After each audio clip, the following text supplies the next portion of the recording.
Juin 2015. Nous sommes dans une ville industrielle dans le nord de l'Italie.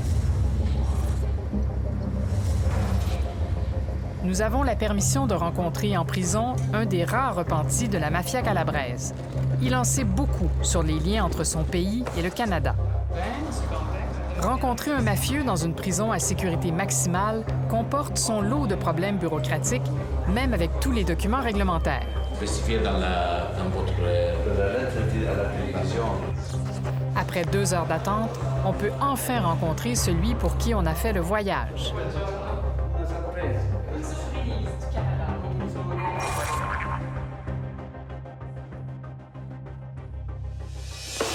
Ce prisonnier s'appelle Giuseppe Costa.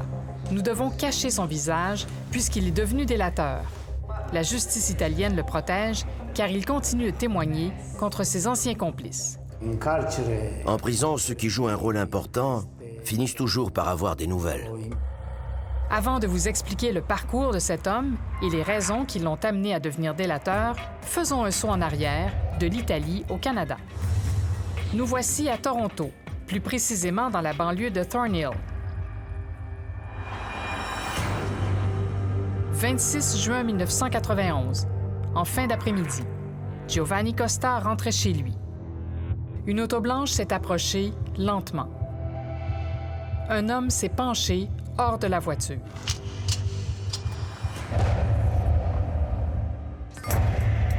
Des témoins ont d'abord cru qu'il s'agissait d'un accident de la route. L'auto de Costa a perdu le contrôle et a roulé une centaine de mètres avant de s'immobiliser contre un arbre. Giovanni Costa a été atteint d'un projectile. Il est mort sur le coup. Son meurtre a défrayé la manchette jusqu'en Italie.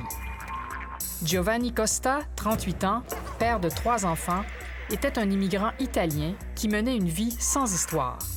On ne lui connaît aucun lien avec le monde criminel. Dégoûté par les activités mafieuses de ses frères, il s'est installé au Canada, loin d'eux, pour protéger sa famille. Ce qui nous ramène ici, en Italie, dans cette prison à sécurité maximale. Le prisonnier, Giuseppe Costa, est le frère de Giovanni, assassiné en 1991. Pendant ma détention en prison, j'ai compris les erreurs que j'ai commises. Ma femme venait toujours me voir à chaque mois. Oui, elle me souriait, mais je voyais qu'elle était triste. La prison, ça n'apporte rien. Giuseppe Costa était le chef mafieux de Siderno, en Calabre. Plusieurs familles mafieuses de Toronto proviennent de cette ville. Mais en 1990, les choses ont mal tourné pour Costa. Une guerre sanglante éclate entre son clan et le clan rival, celui de la famille Comiso. 4 de ses frères sont assassinés, y compris son frère Vincenzo, qui était sourd et muet. Quand les Comiso ont tué Vincenzo, ont tué Giovanni, ça devait être un coup terrible pour vous. Celui qui était sourd-muet était à vélo. Il travaillait comme concierge dans une école. Et ils l'ont abattu comme s'il s'agissait d'un boss. C'est ça la cruauté de la 'ndrangheta. Le fait qu'il ne faisait pas partie de la 'ndrangheta ne les intéressait pas. Chacun des meurtres a été d'une rare violence. Et Costa s'est vengé de façon tout aussi brutale. 50 personnes ont été abattues ou victimes de violentes agressions. Mais la vengeance a fini par rattraper Giuseppe Costa et lui a coûté sa liberté. Je suis condamné à la prison à vie pour les homicides lors de la guerre au sein de la 'ndrangheta. La sentence que j'ai reçue était pour 10 meurtres et 14 tentatives de meurtre.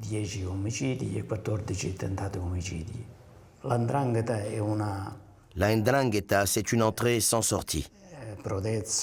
Ce n'est que de la noirceur. Il est récemment devenu repenti et témoigne contre ses anciens frères d'armes. C'est très rare dans la 'ndrangheta parce que ses membres sont liés par le sang. Les liens de parenté assurent une omerta encore plus grande que celle de la mafia sicilienne. Ce silence rend encore plus difficile le travail des procureurs, comme maître Antonio de Bernardo, qui se consacre à la lutte contre la mafia. L'utilisation de repentis, c'est aussi utile pour votre travail à vous. L'Ndrangheta calabrese si contraddistingue. La Ndrangheta calabraise est différente des autres organisations mafieuses qui se trouvent dans les autres régions d'Italie, notamment par le fait qu'elle est très fermée. Les membres de l'organisation sont souvent tissés par des liens familiaux, où existe un sens profond de l'omertà. C'è un forte senso dell'omertà. Questi elementi fanno sì che I collaboratori calabresi. Ce qui fait en sorte que les collaborateurs sont peu nombreux et plus précieux comparés à d'autres groupes criminels. Rispetto ad altre realtà criminali. Outre les délateurs, l'autre façon d'ébranler les mafieux, c'est de confisquer leur argent. L'Italie a créé une escouade spéciale, la Guardia di Finanza, ou la police financière, pour contrer les crimes économiques. William Vinci est le commandant dans la région de Siderno pour cette escouade. C'est lui qui suit l'argent et les profits du crime dans la région. Sì. Sì.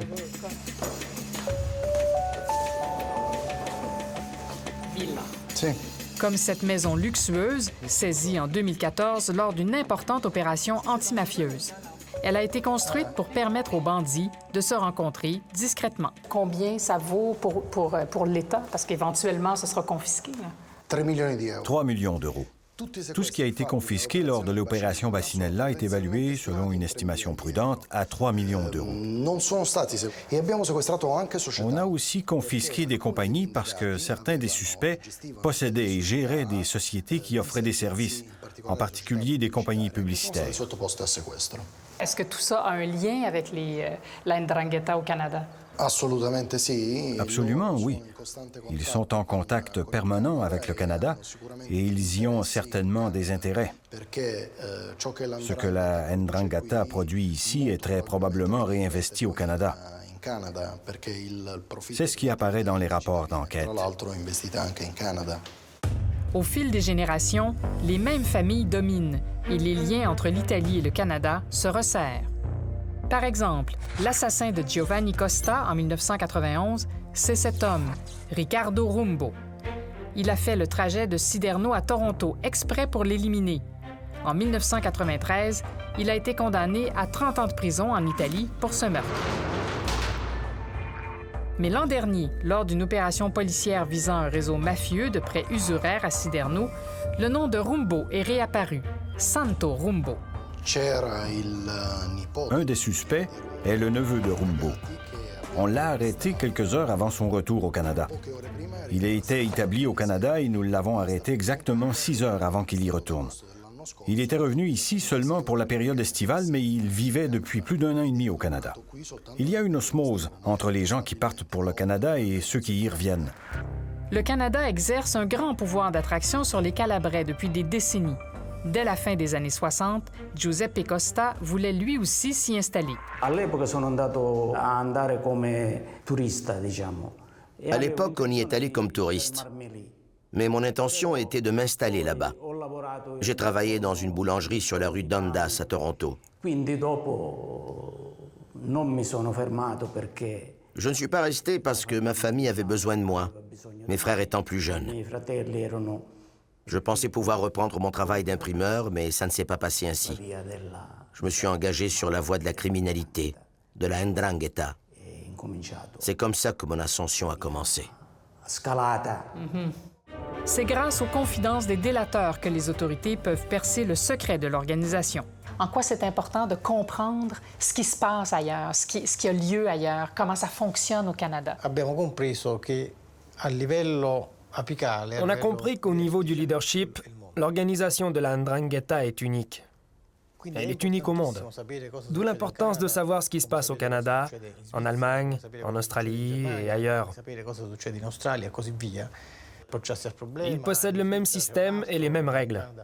Ils sont gouvernés par les mêmes hommes dans le monde entier. Alors pour eux, parler de Siderno ou parler de Toronto, c'est essentiellement la même chose.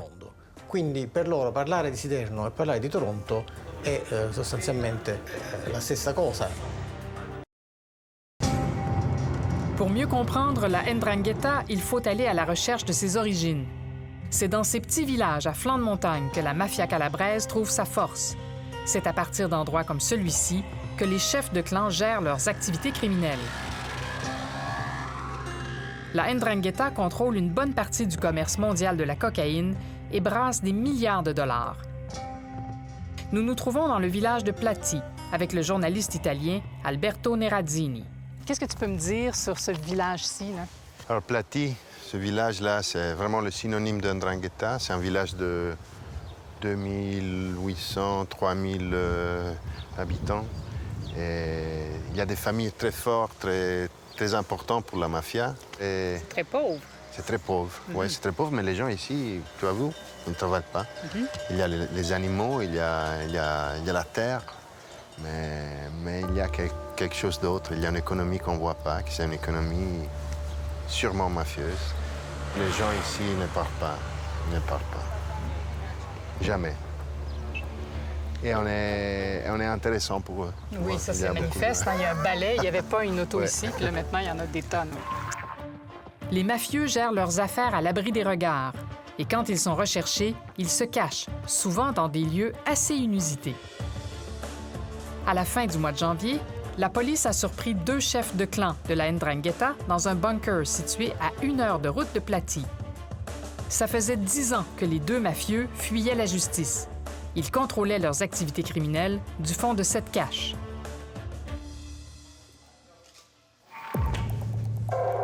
Et ils ne sont pas seuls.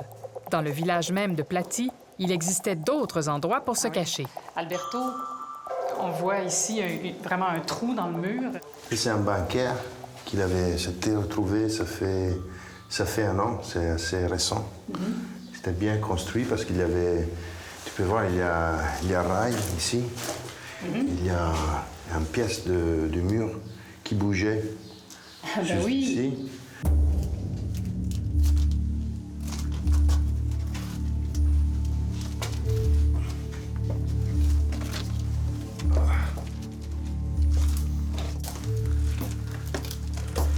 C'est incroyable, c'est une pièce, c'est vraiment une chambre. C'est fait pour y vivre, il y a de l'eau, il y a l'électricité, il y a la Madone. Ouais. On peut se cacher ici longtemps. Hein?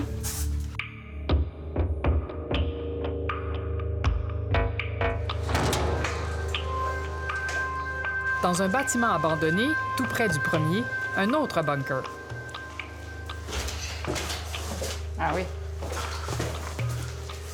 Et voilà. C'est tout cassé, là. Il y avait de la lumière là-bas, il y a le lit. Ah oui, c'est plus grand que l'autre aussi, hein? C'est nettement plus grand.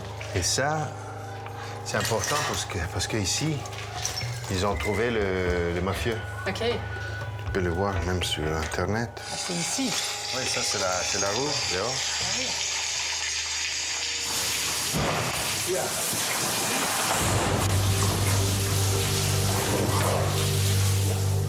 C'était le 2010, le février 2010. Ils ont trouvé Saverio Trimboli, qui était le chef du clan Trimboli, de la famille Trimboli. Il était fugitif, il s'est caché pour 16 ans. Il se cache car les enjeux sont importants. Et l'État italien, durement touché par la crise financière, a une motivation supplémentaire pour s'attaquer à la mafia. Si on procédait à la saisie de tous les biens appartenant aux membres de la 'Ndrangheta, je suis certain que la dette du gouvernement italien n'existerait plus.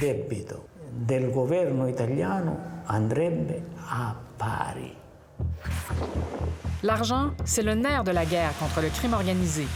Pour déstabiliser les criminels, les autorités doivent s'attaquer à leur fortune. L'Italie s'est dotée de lois musclées permettant les saisies. Et ce qui a été confisqué est souvent réutilisé contre le crime organisé. Mercedes, la Smart, il RAV, l'Audi, la Peugeot et Suzuki. Et vous les utilisez? Tutti i giorni, sì. Tous les jours? Tutti i giorni. C'est formidable. Ça, c'est l'apôtre? Ah bon? L'auto de fonction du colonel Napolitano appartenait aussi à un criminel. Donc, vous changez de voiture souvent, hein? C'est ça? Vous avez un choix, vous avez un grand choix. Le seul moyen d'attaquer réellement la 'Ndrangheta est de s'attaquer à ses avoirs. C'est aussi une question symbolique. Le fait que la police se promène avec une auto d'une valeur de 100 000 € appartenant à une famille mafieuse, c'est un symbole que l'État prévaut sur la 'Ndrangheta.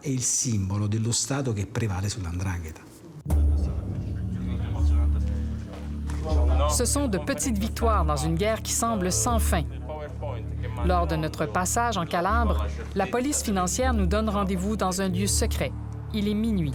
C'est le début d'une opération policière d'envergure. La cible, une organisation à la tête d'un vaste réseau d'importation de stupéfiants qui s'étend sur 3 continents. La police italienne a déclaré avoir saisi 4 tonnes de cocaïne lors d'une opération récente. Valeur, 1,5 milliard de dollars. Du même coup, la police soutient que 4 tonnes, c'est à peu près ce que la 'Ndrangheta importe chaque mois en Europe, ce qui lui donne une capacité financière quasi inépuisable. Nous arrivons en force dans le village de Sant'Eufemia d'Aspromonte. Il est 2 heures du matin. Curieusement, malgré tout le bruit que font les policiers, personne ne se montre. Personne ne jette un œil à la fenêtre pour voir ce qui se passe. Le suspect visé n'est pas chez lui.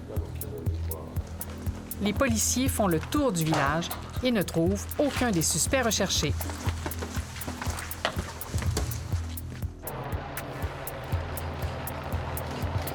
Mais dans la ville portuaire de Giao Tauro, tout près, la police a plus de chance. Un individu est appréhendé. En tout, 38 personnes ont été arrêtées lors de cette opération.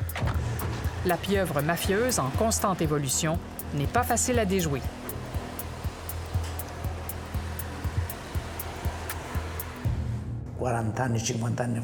Il y a 40 ou 50 ans, nous étions des voleurs de bétail. Maintenant, ça n'existe plus. À la place, il y a la drogue, l'extorsion, l'usure. Et ça prend une personne propre pour le faire, quelqu'un qui sait utiliser un ordinateur, qui parle un minimum de 3 langues, qui possède une solide culture. C'est comme ça que la 'Ndrangheta est en train de changer. Parmi ses succès contre le crime organisé, Maître de Bernardo a fait condamner Giuseppe Bruzzese de Thunder Bay, en Ontario, à 9 ans et demi de prison pour association mafieuse. Ce n'est pas simplement un groupe qui commet des crimes, mais c'est un groupe qui finit par prendre le pouvoir. Il peut décider du sort d'une communauté tout entière, d'influencer l'économie et de décider, par exemple, des candidatures lors des élections politiques. Pour les Calabrais, le Canada a toujours été comme leur deuxième maison. Mais c'est une maison qui est accueillante. Pour celui qui est dans la 'Ndrangheta au Canada, c'est comme s'il était chez lui. Il bouge, il se déplace, il fait ses affaires. De sa cellule en Italie, Giuseppe Costa a entendu les échos du conflit entre les clans mafieux du Canada ces dernières années. La guerre qui a mené à la chute des Rizzuto et permis une remontée des clans de la 'Ndrangheta de Toronto. Il fut un temps où c'était la mafia sicilienne qui menait au Canada. Maintenant, c'est la 'Ndrangheta qui a pris le pouvoir. Et ceux qui sont au Canada doivent toujours répondre à la maison mère, qui est en Calabre. La Calabre mène, mais ça ne met pas les clans de la région de Toronto à l'abri de la violence typiquement mafieuse. 3 meurtres ont secoué les banlieues de Toronto en moins de 3 ans. Guerre de clans ou tensions avec les familles dirigeantes de Montréal, impossible de le confirmer, mais les crimes portaient la signature de la mafia. Le dernier est survenu à la fin janvier. Un patriarche de la 'Ndrangheta, Rocco Zito, 87 ans, a été tué par son beau-fils.